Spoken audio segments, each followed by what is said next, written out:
but if he were to be out of the lineup for however long, which single player do you think benefits the most from just a target share or whatever type of perspective?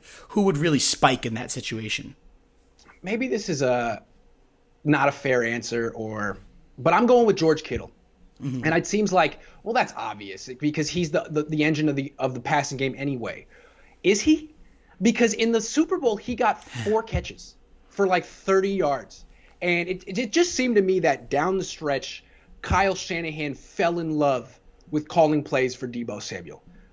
End arounds. He would put him in the backfield and use him as a running back. All kind of targets. And I think that Shanahan, first of all, loves Deebo, wants to prove that he's right from getting Deebo, but wants to just express his creativity and felt there were more ways to use Deebo than Kittle, which is probably true. But Kittle's a better player than Deebo. Kyle can't forget about Kittle, and I think he did a little bit in a key moment last year, and this will force Kyle Shanahan to rediscover George Kittle and give him the 11 to 12, 13 targets a game that he really deserves. He shouldn't be getting less than that if you're going to be throwing the ball. Absolutely. Did he ever, provide an answer? Is people going after Shanahan for why he was so misused in the Super Bowl, or is that just kind of water under the bridge and we all just kind of let him off the hook and hope for better next year? Shanahan hasn't really talked to the media much since then. I mean, during the season, he talks to the media like every day. Since then, it's been combine draft where you talk to him about most of the other stuff. And really, locally and nationally, it seems like Jimmy Garoppolo gets most of the blame for the fourth quarter, which isn't really fair because although he couldn't have been much worse than he was, 3 for 11 with a pick, he didn't necessarily need to be in that situation. Kyle Shanahan could have been running the ball and winning. Yeah. So I think actually Shanahan probably has gotten off the hook a little bit, hasn't really answered those questions. When people ask him, hey, Kyle, why didn't you run more? He'll just say, well, the passes should have worked. The guys were open, which is implying Jimmy Garoppolo either didn't make the throw or see the opening. That's his way of throwing a player under the bus by implication. Anyway.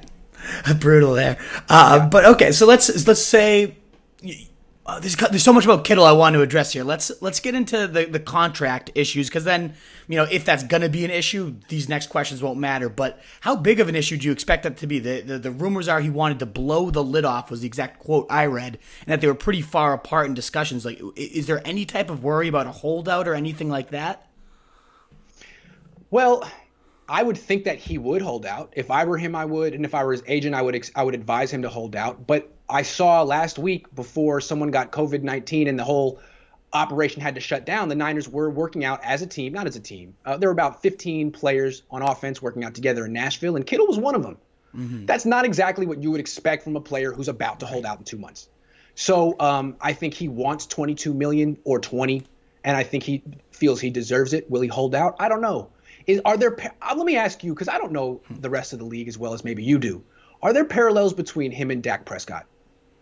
I mean, it's tough to know in terms of money, because Dak wanted a lot of money and has wanted it for a while. He didn't get it last year and played anyway for about $2 million. Didn't hold out, and now is still in a position to ask for $35-40 million. Could Kittle do something like that? You could see it. I mean, especially because he is so complete at tight end. You just don't see it anymore. The blocking, just throwing people on, and then still so good as a receiver, too. I think he certainly would be justified in it. But you're right. It doesn't, a lot of players are taking that, well, okay, I'll get this franchise. And that's the thing was he was making so much in 1 year anyways. With Dak, he's going to make 30-something regardless of whether he plays. Whereas if Kittle plays this year, what's his contract? I mean, he was a 5th rounder. He's probably, looking at bare minimum. So that might be the one difference here is Dak, if he shows up, knows he's got, 30 million reasons to show up. Whereas Kittle, his whole financial security is still on the rope. So I don't know. It's an interesting line to draw a question to think about. The way I look at it is he can't go to practice in training camp because he could get hurt. Right. He could get hurt by an undrafted player who's practicing very hard, trying to make the team, doing a little too much, playing out of control, gets hurt, gets rolled up on. It almost happened to Nick Bosa last year. Remember? He played 8 days and had to shut it down. You do not want that. I mean, Kittle can't let that happen to himself before he gets paid. So what he can do is say, look, I'll be around the team as much as possible. You understand why I can't practice. Right. I don't really need to practice. I'm George Kittle. I'm not going to play in the preseason, and I really would like you to give me a new contract. But if you don't, I will be there for week 1, and I will give you another season. That seems to be kind of his personality. And Yeah, then he would be like, and then you really, really better take care of me in 2021 and not franchise tag me. Maybe absolutely. they could do some type of compromise like that, but it's still risky because you can get hurt in a game. Absolutely. So let's assume he is on the field then. And I love you said 12 to 13 targets. I'm just picturing Kittle Yeah. getting the work he deserves. My God, like what type of numbers he could put up with that. One, maybe that's the first question is if he does receive that volume, what type of weekly stats do you expect him to put up? But then the other question too is, you suggested too, he doesn't ever really score touchdowns. He's never topped 5.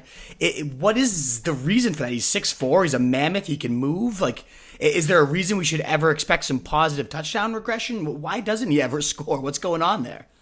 I think it's more a reflection of Kyle Shanahan than George Kittle. I think if you put George Kittle on the Saints or the Chiefs or the Eagles, he would score 10 to 15 touchdowns a year, or the Patriots. But for whatever reason, Kyle Shanahan, as excellent as he is, has historically been much better at gaining yards than points. And even in years where he scored a lot of points, his red zone production has been middle of the pack at best. And I don't really know. I mean, I can't really say why. I just feel like his running game, his players are a little small. His running game's a little finesse. All that zone blocking, offensive linemen who need to be able to run and execute blocks downfield. When you get to the 5-yard line, that's not really helping you.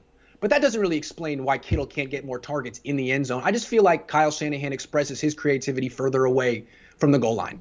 And when he gets in close, you can go back to his history in Atlanta. I mean, I don't think Julio Jones was scoring a bunch of touchdowns those years. Mm-hmm. He was almost more like a decoy.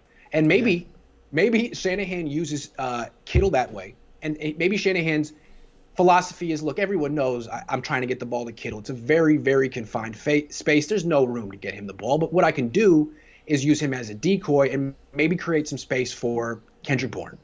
That seems to be basically Kyle Shanahan's MO. He likes to use Kendrick Bourne down there. That's his secret weapon in the end zone, in the red zone. Interesting. Yeah. What is your final projection? Would you say if we get 16 of Kittle, he doesn't hold out, all goes well? What do you think he does this year?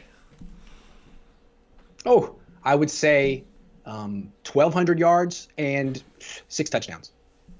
Awesome. You know, a typical Julio Jones season, a typical George Kittle season.